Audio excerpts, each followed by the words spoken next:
Nós estamos aqui no programa Bateia, estamos aqui no Meliponário para falar um pouquinho para vocês das abelhas, um bichinho que é tão importante e talvez vocês não tenham a real dimensão disso.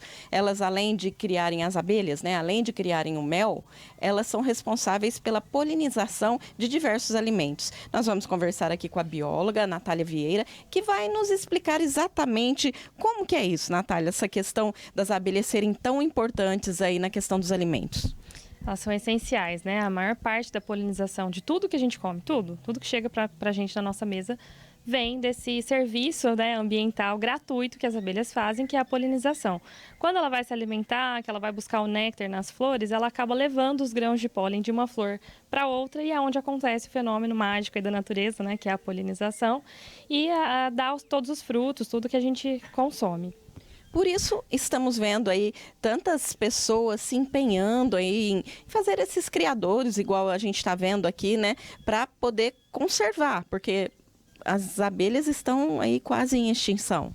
Elas correm o risco de extinção por uso de agrotóxico excessivo, queimadas, né? O próprio aquecimento global, toda a mudança de clima que vem acontecendo ameaça a vida das abelhas e ameaça a nossa existência, porque sem alimento a gente não vive também, né?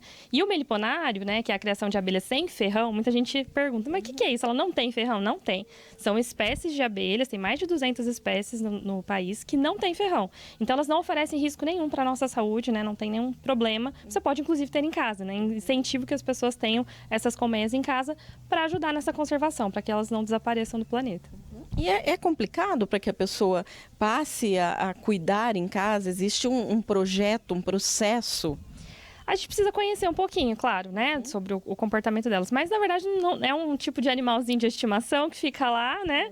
E a gente não precisa fazer nada, a não ser cultivar algumas plantas que elas gostem de se alimentar, né? É só isso. Garantir um local seguro, com umidade, temperatura ideal para elas. E plantar ali, né, que também é outra ação importante. Elas gostam muito de ervas, manjericão, salsinha, elas gostam muito de lavanda, né? Então, tem várias plantas aí que é fácil de cultivar até em vasos e que vão servir de alimento para essas abelhas também.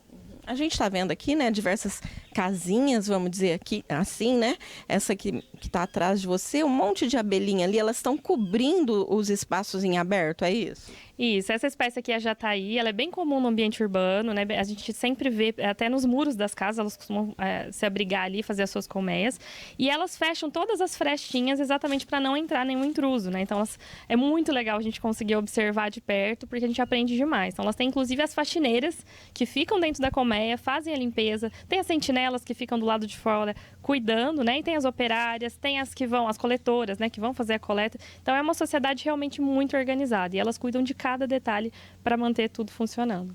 E se por um acaso elas forem mudar de espaço, também tem todo um processo. Primeiro sai uma abelha, procura um lugar ideal, depois vão as outras. Isso, é o processo que a gente chama de enxameação, né? Inclusive agora, na primavera, começa esse processo não só das abelhas sem ferrão, mas das abelhas com ferrão também. Então é um processo que elas vão multiplicar na natureza, né? Vai criar, a população vai crescendo de tal forma que elas precisam de arrumar um novo espaço para montar uma nova colmeia.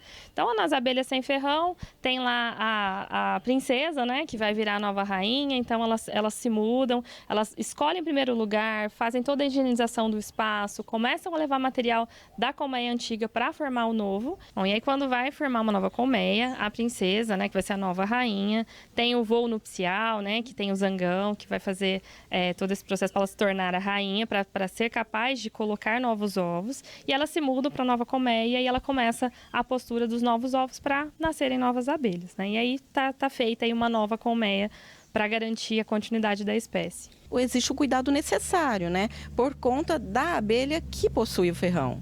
Isso, aqui a gente tem a abelha que não é nativa do Brasil, que é a mais comum, né? A Apis, todo mundo conhece, e que produz o mel que a gente consome, a maior parte do mel que a gente consome, e que também é grande responsável por muito da polinização dos alimentos. Então, ela é super importante para a natureza, mas oferece riscos para os seres humanos, né? Inclusive até um risco de morte. Então, é preciso ter muito cuidado. E nessa época que começa a enxameação, a gente tem que ficar atento, porque diferente da abelha sem ferrão, a abelha com ferrão, ela já se muda, né, com a rainha velha, a rainha antiga, mais velha. Quando ela perde ali o poder de controlar toda a colmeia, ela decide se mudar.